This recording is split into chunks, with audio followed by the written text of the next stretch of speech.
Reacher Miller was a man who lived for the wild. Nature wasn't just a backdrop for him, it was his muse, his sanctuary, his entire world.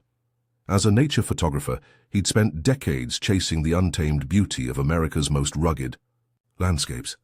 From the scorching deserts of Arizona to the misty peaks of the Rockies, from the alligator-filled swamps of Louisiana to the dense, whispering forests of the Pacific Northwest, Reacher had seen it all. His camera was his lifeline, a tool that captured fleeting moments of wildlife in their rawest forms: elk locking antlers at dawn, eagles soaring above jagged cliffs, wolves stalking silently through the snow. He loved the wilderness with a passion that bordered on obsession, and that love had carried him through a career filled with breathtaking highs and quiet, solitary lows. But nothing could have prepared him for the day that passion would lead him straight into the jaws of terror. It happened in the wild heart of Alaska, deep within Denali National Park. The year was drawing to a close, the tail end of autumn painting, the landscape in shades of fading gold and stark white. The air was crisp, carrying the bite of impending winter, and the trees stood bare, their leaves long since stripped away by the wind. Reacher had come to Denali with a specific goal in mind: to photograph a grizzly bear, one of the massive, awe-inspiring beasts that roamed the park. He'd heard rumors of a particularly enormous male spotted in the area, a bear whose sheer size and presence made it a legend among local rangers. For Reacher, capturing this creature on film was the ultimate prize, a chance to immortalize a piece of nature's untamed soul. That evening, as the sun dipped low behind the snow-draped mountains, the sky erupted in a symphony of colors: fiery oranges, soft pinks, and deep purples blending together. Reacher set up his tripod on a small rise overlooking a clearing, his breath fogging in the chilly air as he adjusted his lens. The light was perfect, casting long shadows that danced across the frost-kissed ground. He scanned the horizon, his heart thrumming with anticipation. Somewhere out there the grizzly was waiting. He could feel it. But in his excitement, Reacher made a mistake, one that would nearly cost him everything. He misjudged the distance between himself and the bear's territory. Years of experience should have warned him to stay farther back, to give the animal more space.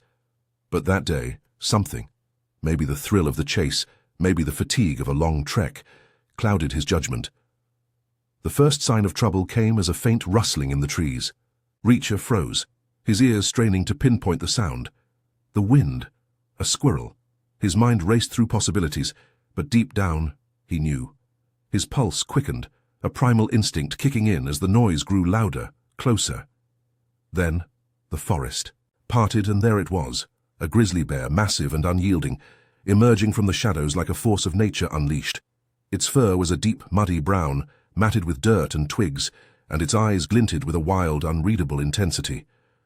It stood just meters away, its hulking frame towering over Reacher, who suddenly felt very small, very fragile. Their gazes locked, and for a split second time seemed to halt. The world reduced to just the two of them, man and beast, staring into each other's souls. Panic surged through Reacher's veins. His body screamed at him to move, to run, but his legs felt like they were rooted to the earth.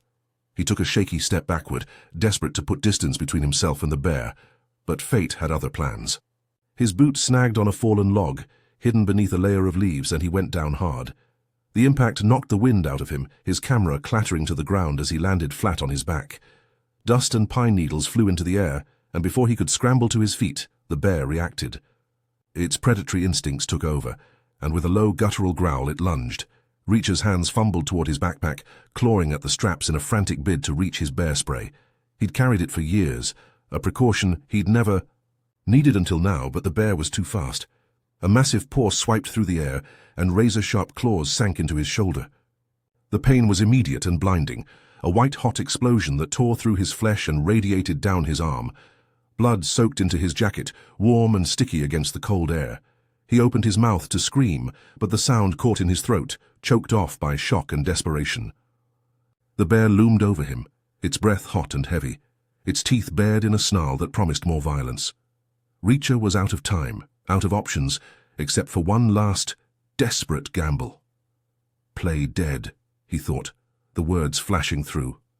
His mind like a lifeline. He'd learned it in survival training years ago. Grizzlies often lost interest in prey that didn't fight back. It was a slim chance, but it was all he had. Forcing his racing heart to slow, he let his body go limp, his arms falling to his sides, his eyes squeezing shut. He held his breath, willing himself to become invisible, insignificant. The bear's snout nudged, his face, its coarse fur brushing against his skin. He could smell it, earth and musk and raw power. It pawed at the ground beside him, its claws raking the dirt just inches from his head. Reacher's mind screamed at him to move, to fight, but he fought that urge with everything he had, staying still as death itself. Minutes stretched into eternity. The bear circled him, snuffling and grunting, its weight shaking the ground with every step. Reacher's shoulder throbbed, his blood seeping into the soil, but he didn't dare flinch. Then out of nowhere, a sound, a sharp crack, maybe a branch snapping underfoot, echoed from the trees. The bear's head jerked up, its ears twitching as it turned toward the noise. For a moment, it stood there, torn between its curiosity and the motionless figure at its feet. Then, as if deciding Reacher wasn't worth the trouble, it let out a huff and lumbered off, disappearing into the darkening woods. Reacher didn't move. Not yet. He lay there, counting the seconds, listening to the fading crunch of leaves under the bear's paws. 5 minutes passed, then 10. Only when the forest fell silent, save for the whistle of the wind, did he dare to open his eyes. The clearing was empty. He was alone. Pain and cold had numbed his body, but adrenaline surged anew as he realized he'd survived. With trembling hands, he reached for his radio, his fingers slick with blood as he fumbled with the buttons. "Help!" he rasped into the receiver. "Bear attack! I'm hurt! Find me!" The words barely made it out, his voice weak and ragged, but he repeated his coordinates until he was sure they'd heard.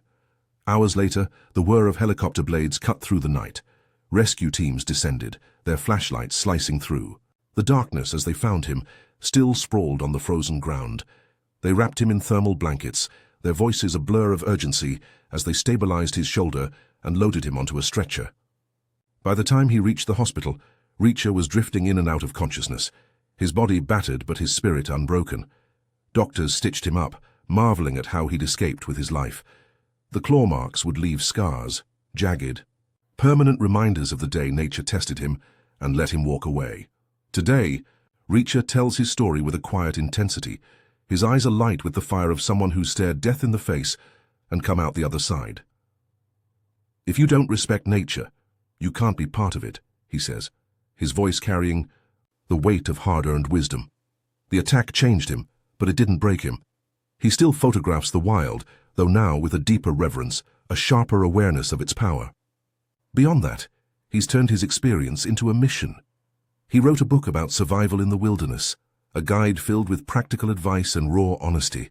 He teaches classes, too, workshops where he trains hikers, campers, and adventurers to navigate the unpredictable dance between man and beast.